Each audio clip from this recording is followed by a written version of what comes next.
അടുത്ത ചോദ്യത്തിലേക്ക് നമുക്ക് കടക്കാം. ചോദ്യം നോക്കുക. Radius of the first excited state of helium ion is. So first excited സ്റ്റേറ്റിലെ ഹീലിയം അയോണിന്റെ റേഡിയസ് ആണ് നമുക്ക് കണ്ടുപിടിക്കേണ്ടത്. ചാപ്റ്റർ സ്ട്രക്ചർ ഓഫ് ആറ്റം തന്നെയാണ്. ടോപ്പിക് ബോർ മോഡലിനെ ബേസ് ചെയ്തിട്ടുള്ള ഒരു ചോദ്യമാണിത്. ബോർ മോഡലിൽ നമ്മൾ റേഡിയസ് കണ്ടുപിടിക്കാനുള്ള ഇക്വേഷൻ നിങ്ങൾക്ക് അറിയാമല്ലോ. R radius of nth orbit is r0 into n²/z. ഇതാണ് റേഡിയസിന്റെ ഇക്വേഷൻ. ഓക്കെ, ഇവിടെ r0 പകരം നമ്മളിവിടെ യൂസ് ചെയ്യാൻ പറയുന്ന ടേം a0 എന്നാണെന്ന് മാത്രം. സോ a0 ഇൻറ്റു n²/z എന്നുള്ള ഇക്വേഷനിലേക്ക് നമുക്ക് ഇതിനെ കൺവേർട്ട് ചെയ്യാവുന്നതാണ്. ഇനി നമ്മളോട് ചോദിച്ചിരിക്കുന്നത് നോക്കുക, ഹീലിയം ആറ്റത്തെ പറ്റിയാണ് പറയുന്നത്. ഹീലിയം അയോണിനെ പറ്റിയാണ് പറയുന്നത്. സോ ഹീലിയം അയോണിന്റെ ആറ്റോമിക് നമ്പർ എന്ന് പറയുന്നത് 2 ആയിരിക്കും. അതുപോലെ ഫസ്റ്റ് എക്സൈറ്റഡ് സ്റ്റേറ്റ് എന്ന് പറഞ്ഞാൽ എന്നിന്റെ വാല്യൂ എന്താ? n value.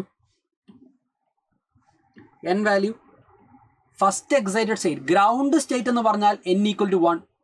First excited state എന്ന് പറഞ്ഞാൽ n=2 ആണ് വരിക.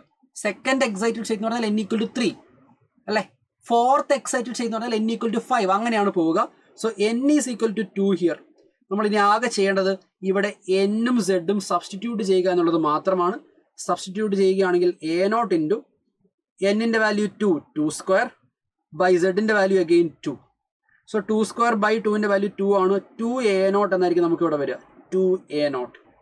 സോ ഇങ്ങനെയാണെങ്കിൽ 2a0 എന്നുള്ള ഓപ്ഷൻ ഏതാ? ഓപ്ഷൻ 4. ഈ ഒരു ചോദ്യത്തിന്റെ കറക്റ്റ് ആയിട്ടുള്ള ആൻസർ എന്ന് പറയുന്നത് ഓപ്ഷൻ 4 ആയിരിക്കും.